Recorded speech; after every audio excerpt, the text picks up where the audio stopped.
tuning in. My name is Dominique, Caissie, and this is my mom, Anne-Marie, and we own Terrapin Glassblowing Studio. We are going to do a demonstration on how we make what we call a floppy bowl.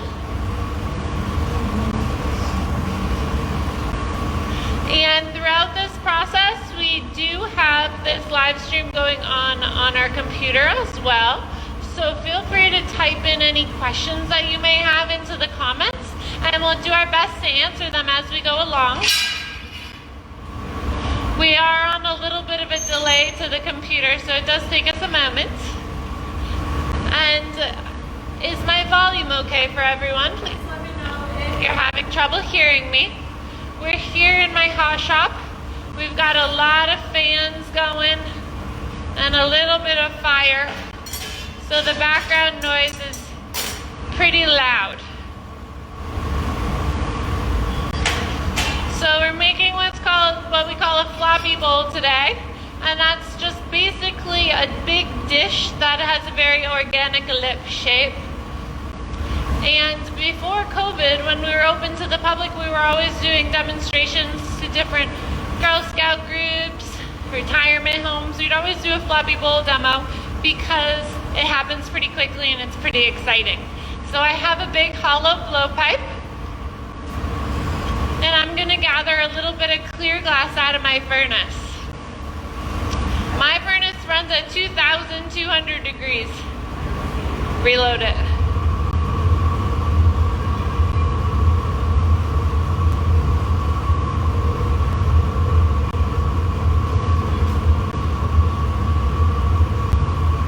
Inside is a big ceramic pot that holds 145 pounds of clear molten glass. So this may look orange to you, but it's actually clear. I'm going to add some color. So the color is over here on this table, and it comes in the form of crushed up chunks of colored glass that we call frit. F-R-I-T, frit. And basically what frit is it's colorful glass that is the same kind of glass as the glass that's in my furnace. So there are a whole bunch of different types of glass in the world. They all don't work together. So we want to make sure that we're using the same kind that we're already melting. Common question everyone asks is if we could reuse bottles. No, that is a different COE or coefficient of expansion. Can you shut the furnace for me? So I'm adding colors, and the colors are made out of different metals. So I'm trying not to mix them together. I have one color stripe here and another. I'm going to heat it up and get one last color stripe. And we call this color combination that we created with the help of our Facebook group and a lot of polls, we call it Purple Sunset. And it is an amethyst purple and a heliotrope purple, which Christina calls magenta. And it's also a yellow called canary yellow. So the yellow is very opaque, you can't see through it. The purples are transparent. But once more, it just looks orange, right? Because it's just super duper hot. I'm using a table that's just out of your view just to organize it for a moment, and then we're going to make it twist because it's fun to give it a little swirl and twirl. Does anyone have any questions so far? Pam said it sounds right. Oh, thank you very much, Pam. Thanks so much for everyone for tuning in with us every week. We appreciate you spending your time with us in the hot shop. Regrettably not in person, but still amazing. So I have this tool called the diamond shears. Pretty creepy looking if you can see. And I use it to grab onto the glass and give it a little twist. There's a little bubble in there, so I kind of pulled out a bubble at first, but I'll get a little closer so you can see what I got. Just basically got a big swirly mess. I want to blow a bubble into this because a floppy bowl is a hollow form, aka why I'm on a hollow pipe. Will you hold this for a while? But before I blow into it, I have to make sure it's nice and even. If I blow into a crooked mass of glass, I'm gonna have a really funky bubble, and it's basically gonna be impossible to make an organized vessel later. So this is the core of the piece, and we wanna make sure that we take the time to get it nice and organized.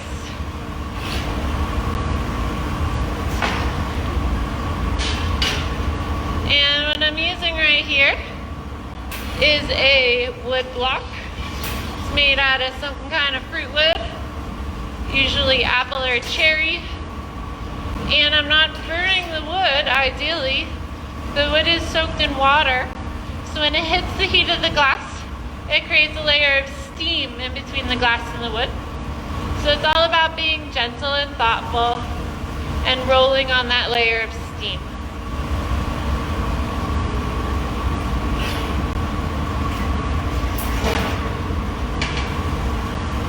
Organize it one more time. Then I'm going to force a bubble into this. So I puff some air into the end, cap it with my thumb, and as the air trapped in there travels up the blowpipe, the heat causes the bubble to expand. Not sure if you can see it, but it's now hollow in there. And a hollow form will make a vessel later, such as a cup or a dish or a vase, even a plate. If we were making something like a paperweight or a flower or a sun catcher, it would be a solid form. I want to make a floppy dish that is bigger than this amount of glass that I have right here. So I'm just going to let it cool down. That way I can go back in the furnace and wrap a layer of clear glass around it. Cold for us is somewhere around 1,000 degrees. Remember, hot for us is well over 2,000 degrees. So I would never touch this, but I can tell that it's cold just by practice, but also you can tell by sound. And when I do this demo for kids, sometimes I pull out a little piece of paper towel and it lights right up on fire. That's how hot it is. And remember, this is also purple, and yellow.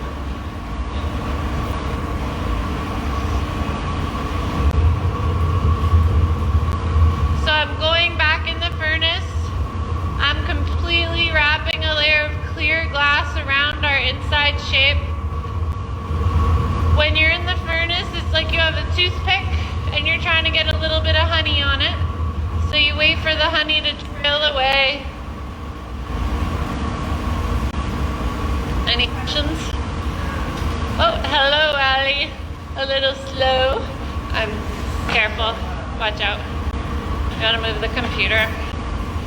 So I'm gonna knock my mom out because I have the computer at the end of the bench. But I've got more glass and I'm organizing with a bigger block. When the block gets smoky and hot, dip it in water and keep going. And this is how much material we use to make this. I like to do this as a demo because it is really fun and exciting. It happens pretty fast relative to glass blowing terms.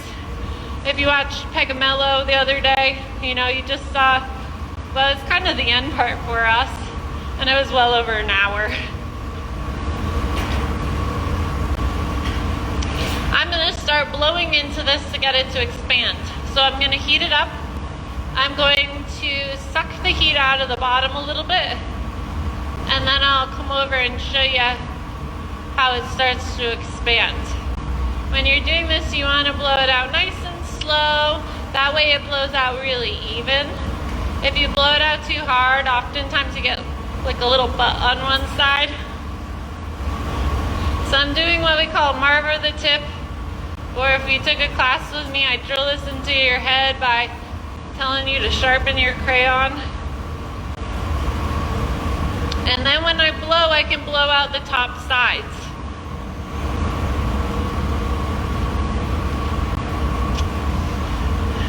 This will be the bottom that sits on the table.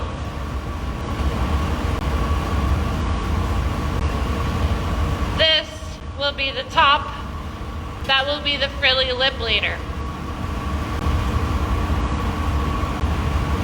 What I said is blow in your mind. You'll get it in a little bit. Want to spin this for a sec? So as you can see, glass blowing is really a team sport. Typically we'd work with a team of 3, but especially during these COVID times, lucky to have a team of 2.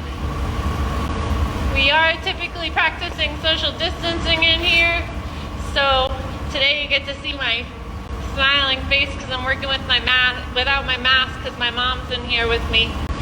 But typically it's been a masks on activity, and I don't let anybody that's in here blow on my blowpipes, so glass blowing is definitely not a COVID friendly thing, which has been pretty difficult during these crazy times we're all living in, right?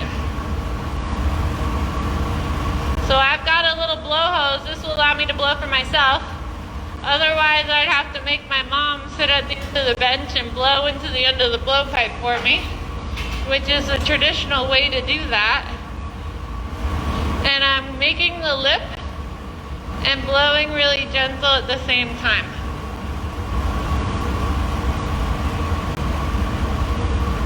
Oh, I forgot I was going to put white on it. Oh well.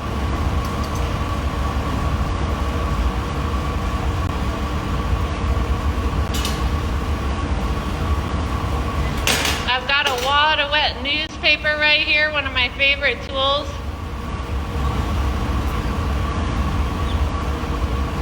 Works just like a block with a layer of steam.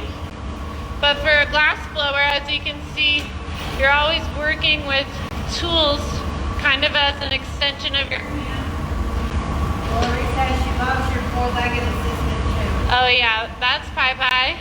And she is wishing that lunch lasted a little bit longer. She's also been on a mole hunt. She murdered a mole in the backyard. And now she's trying to get another one.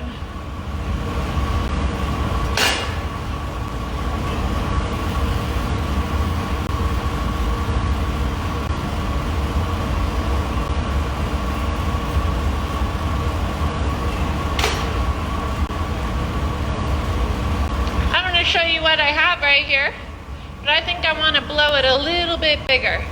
So this will be what sits on the table. But I'm going to kind of blow it out just a little more because I have a lot of thickness down there.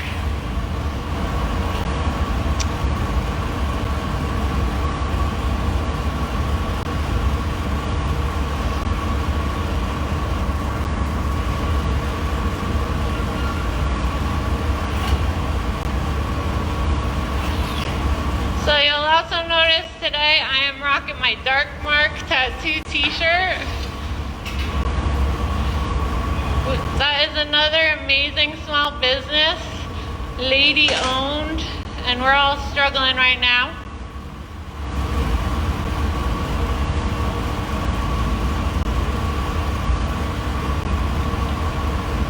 So I thought I'd do a shameless promotion for her over here.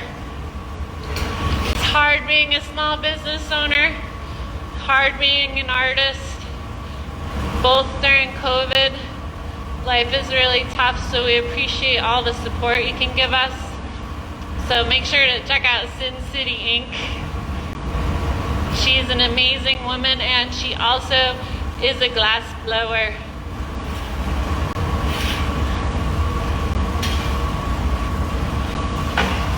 Pam says her bear did that often. No mold or safety or... What about mold? Pam says her dog bear used to pull molds also. Oh, a mole killer. Yeah. The mole was kind of cute, but she murdered it. But that is her purpose in life, right? Alright, so I got my dish. And now things are going to really start moving along. Here we have the vessel. I'm going to put a little patty on the bottom so that it will give me a little extra platform to stand up off of. We call this technique that I'm going to do a cookie foot. Want to spin this? So I have this metal table. Last time I moved the metal table on myself, my piece broke on the floor. I know you're thinking that in your head, Pam. Want to flash that? I have a solid rod. Got a little bit of glass on the end. Go ahead out. Gonna drop it on this table. And it's gonna sit there like a hot cookie. This is the only kind of cookie I ever make. But I do take cookie gifts as gifts, I'll tell you. I'm going to attach it on the bottom and the middle as best I can. Make sure my vessel doesn't get too cold. And then I'll use a paddle to kind of squish it on center. So there are a whole bunch of different ways to get a little patty on the bottom.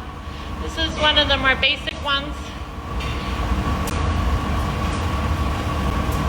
And I'm done with the whole bottom of the piece. This is how it's going to sit on the table. Pretty cool, right? And as it cools down, you can start seeing colors a little bit. The yellow kind of looks orange. The dark purple is getting pretty close. Want to move the marver? Want to move the marver? Yeah. And I'm going to get ready to make what's called a punty. P-U-N-T-Y. A punty is a temporary handle that we add to the bottom of our vessel so that we can open up the lip. When you're looking at hand-blown glass, typically you'll see a mark on the bottom, or you'll see where they cold worked it or torched it. Now you'll know what that's from.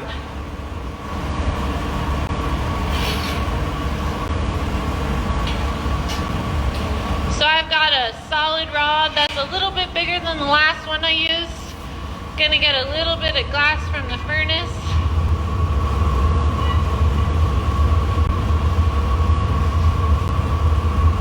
Then I'm gonna organize the shape just a little bit. Flash, please.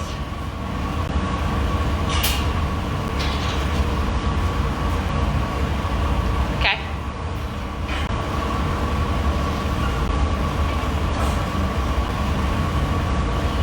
And we're gonna flip this piece off the blowpipe. You're saying, what? And I'm like, I know, it's crazy. So this little bit of glass is going to support the weight of the entire piece for the rest of the time that we work on it. Got it on the bottom and the middle the best I can. Gonna get a little bit of water where I want it to break. Then I'm gonna give it a little tap, and vibration breaks me off of that hollow blowpipe and onto that teeny little bit of glass I showed you earlier. So you can see what I've got. Now the challenge of working with 3 different colors in this manner is that the colors want to heat and cool at different rates. So these 2 purples are going to want to get hot really fast, and that yellow doesn't like to move quite so much. I'm going to take some time to heat up that opening because this is what we're going to flare out. So this was what was on the blowpipe. It was really cold before. Notice I dumped a bunch of water on it. So I need it hot and moving. This step just takes a little bit, but we're almost to the frilly part. So I just need to get this open a little bit, And then I'm gonna heat it up, spin really fast, and then flop it to the floor. AKA a floppy bowl. The lip kind of comes in and out on the lip of the dish. And that happens because of the gravity. It'll also happen a little more extreme because of the colors. Want to get a paddle? Paddle, please.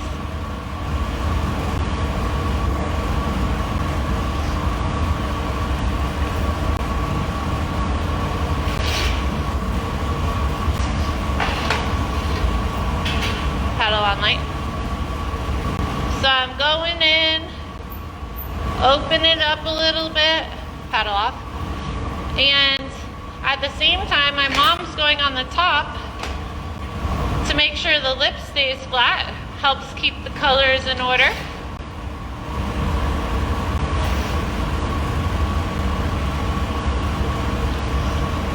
And the glass is always heating and cooling.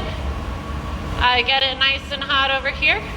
Then I sit down at the bench and work it. To dance, get it nice and hot, work it. Right now I'm only working the lip. Before that punty, I was working the bottom. So when you're not working in a mold and you're doing a kind of freeform style like this, you separate it out and you work different parts at different times, and it allows you to have the most control.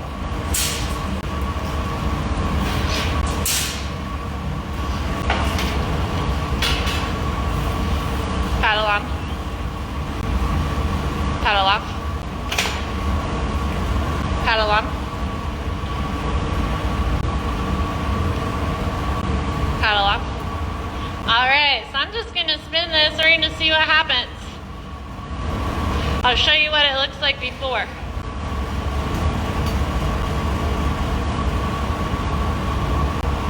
And this is all going to happen really fast, and it's going to happen pretty much right there. So don't look away. I will post it up later. So here it is upside down. This will sit on the floor. We're going to open this up. We're going to do that by getting the lip really, really hot and then spinning really, really fast. This is kind of a one-shot thing. If you don't do it right, you just brush your shoulders off, throw it in the trash, and start all over again. It's part of glass. You make a lot of mistakes, especially when you're learning or practicing a new shape.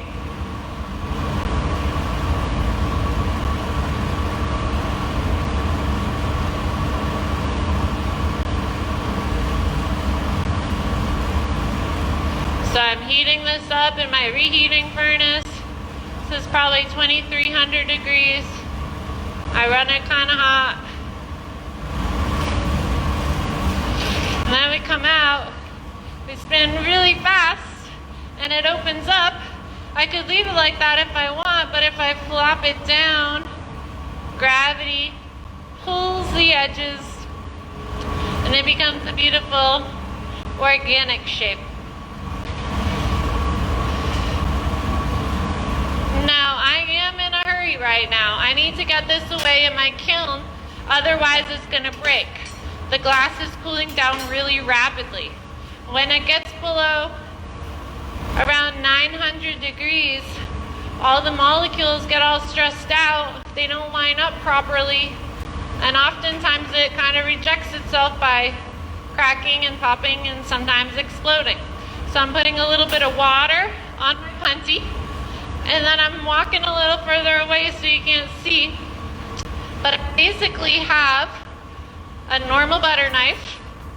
I'm tapping in between the punty and the bottom of the dish, and then I'm whacking it off.